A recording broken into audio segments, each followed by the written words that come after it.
Assalamualaikum warahmatullahi wabarakatuh. Pada kesempatan ini kita akan melanjutkan pembahasan tentang Perang Dunia Pertama. Kita akan membahas tentang bagaimana mobilisasi perang sebelum terjadinya Perang Dunia Pertama. Nah, dalam kesempatan ini kita akan bahas tentang bagaimana sih pemicunya perang, yaitu terbunuhnya Franz Ferdinand, putra mahkota dari Austria-Hungaria. Kemudian ada krisis Juli, mobilisasi pasukan, rencana Schlieffen dan invasi atas Belgia, kemudian keterlibatan Inggris dalam Perang Dunia Pertama dan keterlibatan Amerika Serikat. Kita mulai dari terbunuhnya Franz Ferdinand. Jadi, tanggal 28 Juni 1914, itu putra mahkota Austria-Hungaria, Franz Ferdinand, dan istrinya, Sophie, itu mengunjungi Sarajevo, yaitu ibu kota dari Bosnia-Herzegovina. Nah, kedatangan mereka dalam rangka untuk meresmikan sebuah rumah sakit di Sarajevo. Nah, sebelum sampai ke rumah sakit, itu kemudian terjadi penembakan. Dan dalam penembakan tersebut, Franz Ferdinand tewas tertembak di leher, sementara istrinya, Sophie, terkena tembakan di perut. Keduanya meninggal. Nah, pelaku penembakan adalah Gavrilo Princip.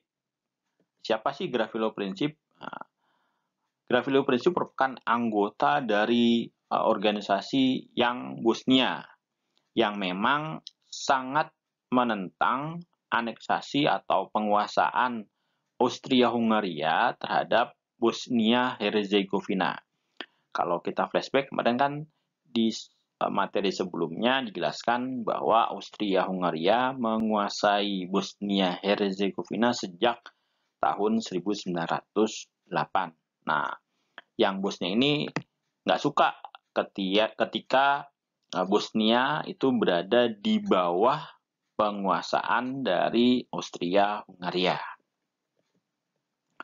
Nah, yang Bosnia ini berkomitmen untuk memerdekakan bangsa-bangsa Slavia, khususnya yang berada di selatan, dari Austria-Hungaria.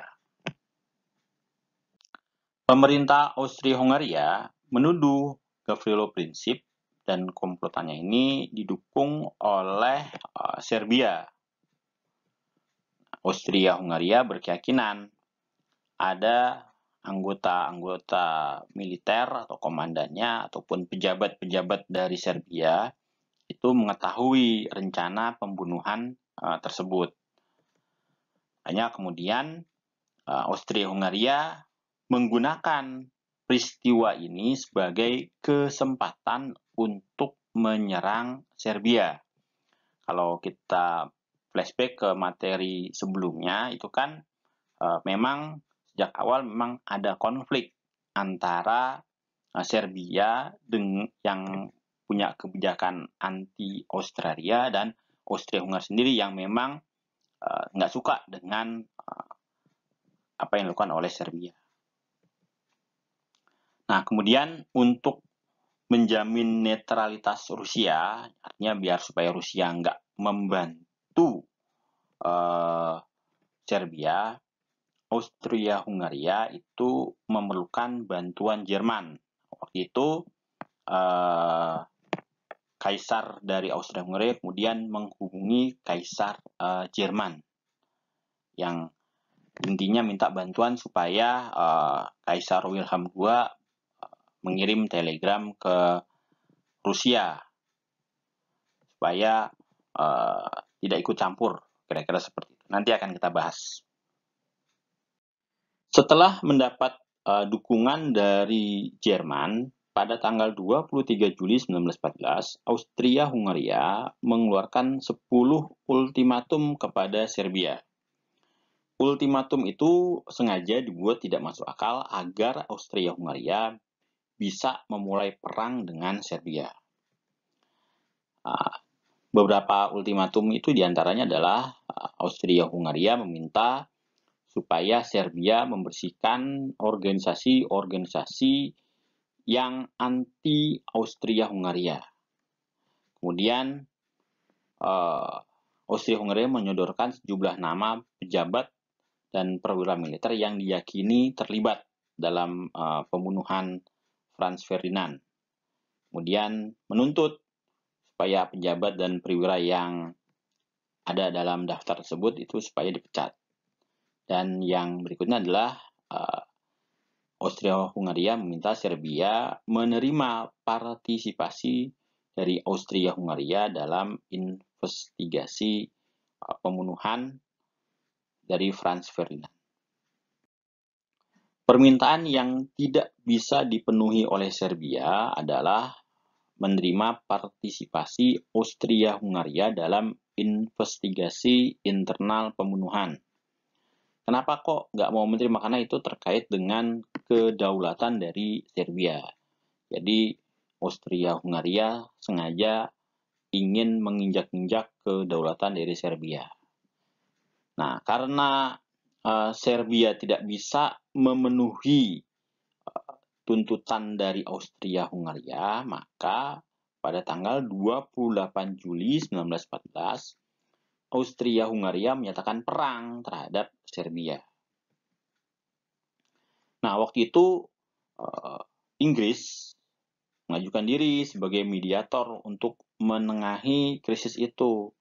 Tapi Austria-Hungaria memang sudah kebelet pengen perang dengan Serbia, itu menolak permintaan tersebut. Nah, akhirnya keesokan harinya Austria mulai menembaki Beograd, ibu kota dari Serbia. Berikutnya kita akan bahas tentang mobilisasi pasukan. Nah, sebelum membahas tentang mobilisasi pasukan, saya mau bahas dulu tentang bagaimana sih keterkaitan antara para pemimpin dari Rusia, Inggris, dan Jerman. Ya, sebagaimana yang kalian lihat bahwa baik Tsar Nicholas II, kaisar di Rusia, Raja George V, kemudian Raja Wilhelm II, itu sama-sama merupakan keturunan dari Raja Frederick, William III, dan Ratu Louis. Kalau dibuat bagian kira-kira seperti ini. Jadi kalian bisa lihat bahwa sebenarnya baik Rusia, Inggris maupun Jerman itu masih punya hubungan saudara. Nah, ini gambar dari Raja George V dan Tsar Nicholas II. Kalau kalian perhatikan, wajahnya mirip ya. Nah, waktu itu kan diminta kan si Austria-Hungaria meminta Raja Wilhelm II supaya Rusia itu tidak ikut campur. Nah, begitu Raja Wilhelm II itu mengirimkan telegram kepada Tsar Nicholas II supaya menunda atau membatalkan mobilisasi militer Rusia untuk mendukung Serbia. Ya, karena kan mereka masih, ibaratnya masih saudaraan lah, sepupu. Nah,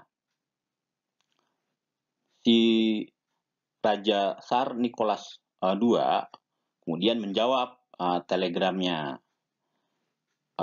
Rusia bersedia untuk tidak melakukan mobilisasi militer asalkan Wilhelm II juga tidak memobilisasi militer pasukannya dalam rangka mendukung Austria-Hungaria. Nah, oleh Raja Wilhelm II, jawaban dari Tsar Nicholas tersebut dianggap menolak, sehingga akhirnya pada tanggal 1 Agustus 1914, Jerman menyatakan perang terhadap Rusia.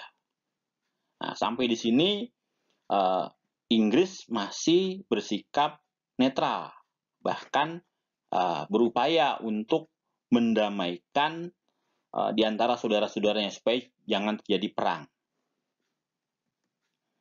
Nah, kemudian Jerman pada tanggal 3 Agustus juga menyatakan perang terhadap Prancis. Dari situlah dimulai mobilisasi pasukan untuk memulai Perang Dunia Pertama. Berikutnya kita akan bahas tentang rencana Schlieffen dan invasi atas Belgia. Kepala Staf Angkatan Bersenjata Jerman yang bernama Alfred von Schlieffen itu memiliki rencana. Nah, rencana disebut sebagai rencana Schlieffen.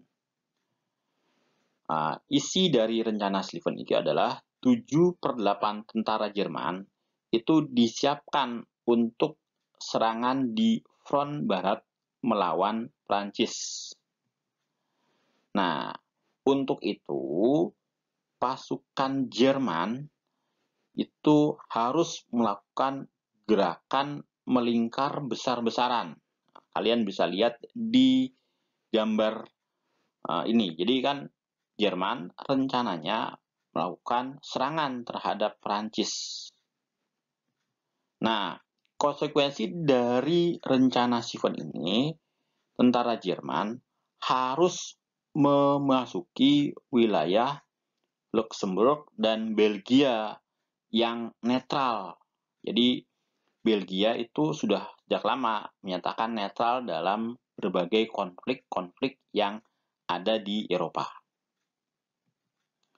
Nah, Belgia ini kemudian tahu bahwa wilayahnya akan digunakan sebagai sarana untuk menyerang Prancis. Nah, khawatir wilayahnya jadi medan pertempuran, kemudian Belgia melakukan mobilisasi pasukannya sebagai persiapan jika Jerman masuk ke wilayah Belgia. Nah, kemudian tanggal 4 Agustus 1914, Jerman mulai menginvasi Belgia.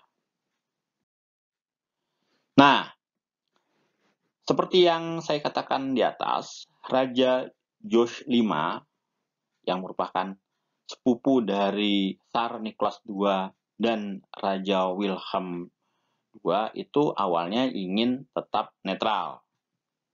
Nah, bahkan mendorong penyelesaian krisis Austria-Hungaria ini secara damai. Jadi, bagaimana caranya supaya nggak terjadi perang. Tetapi kan Austria-Hungaria memang sudah kesal sama Serbia dan pengen menyerang. Jadi upaya negosiasi ini pun jadi gagal.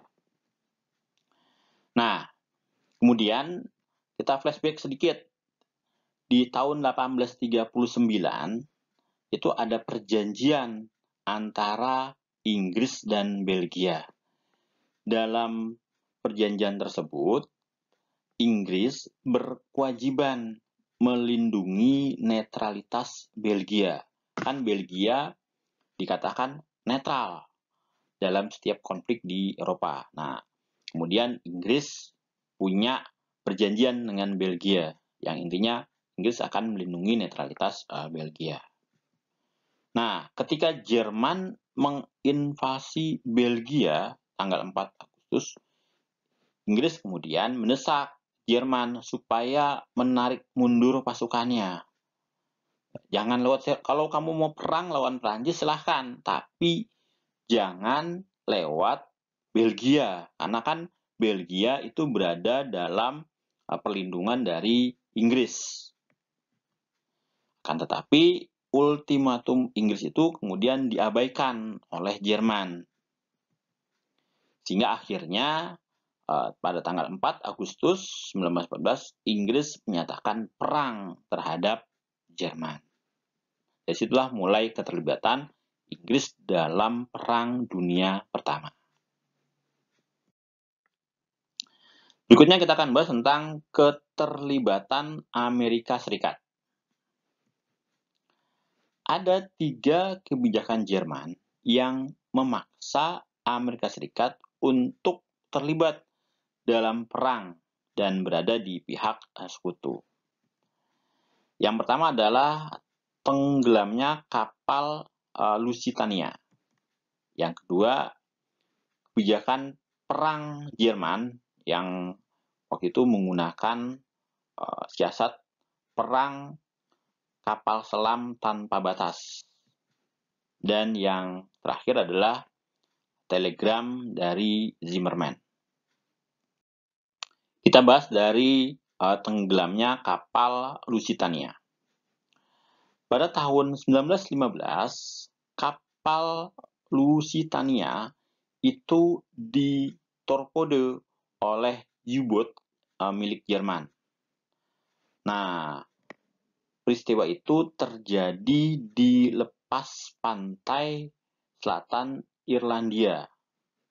Nah, dalam peristiwa tenggelamnya kapal Lusitania tersebut, sebanyak 128 warga negara Amerika Serikat tewas.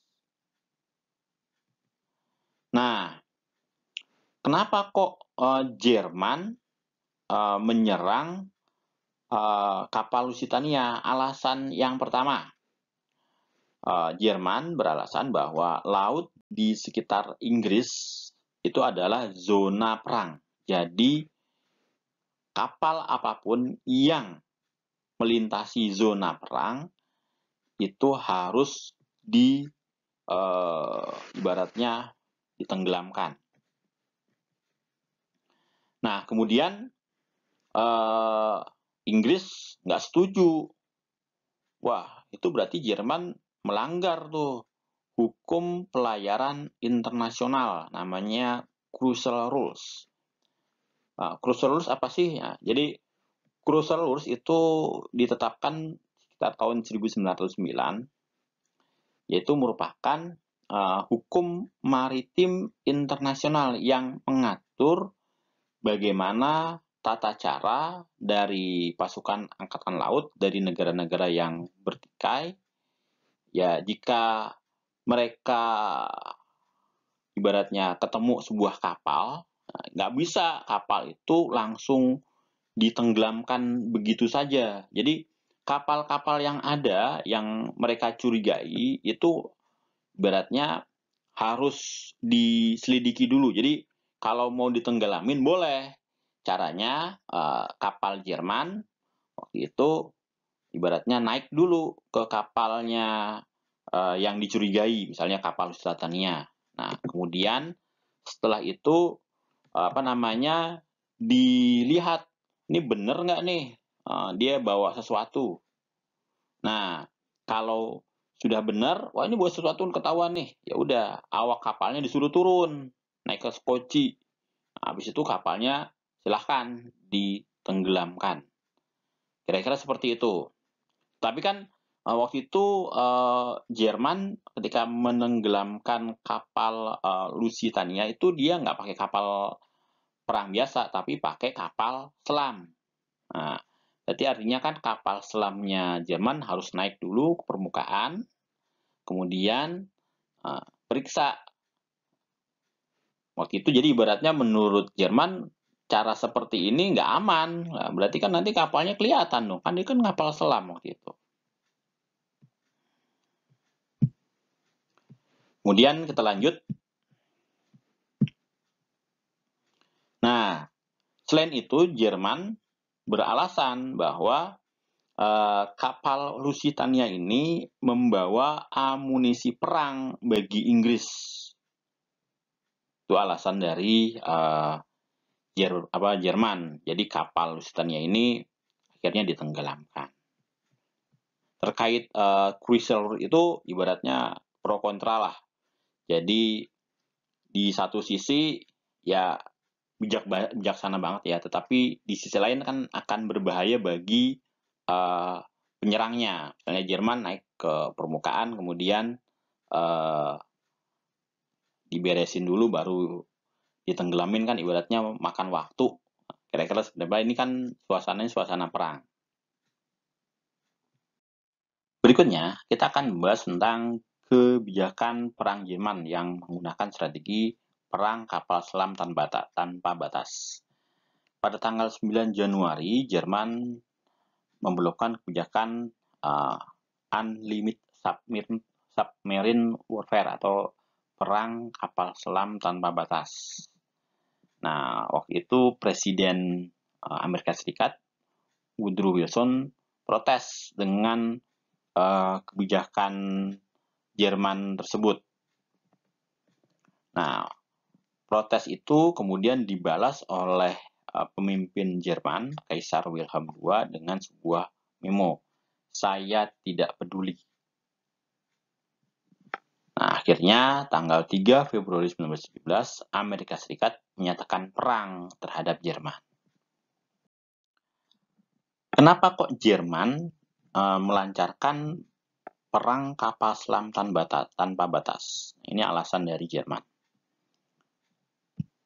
Yang pertama, menurut Jerman, jika hanya sesekali menggunakan kapal selam untuk menyerang Angkatan Laut Inggris, itu nggak bakalan efektif. Karena kan Angkatan Laut Inggris itu kan terkenal kuat.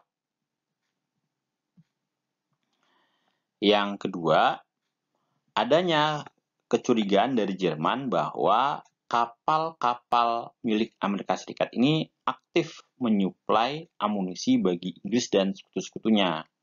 Nah, penggunaan kapal selam dalam skala penuh, yaitu perang kapal selam tanpa batas, diyakini akan memberi peringatan kepada Amerika supaya berhenti mendukung Inggris.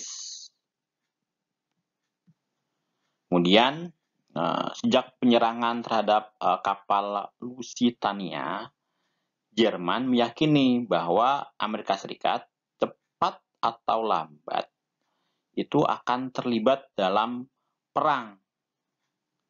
Nah, kebijakan Jerman menggunakan perang kapal selam tanpa batas ini diyakini sebagai bentuk unjuk kekuatan militer yang diharapkan akan menyiutkan nyali Amerika Serikat.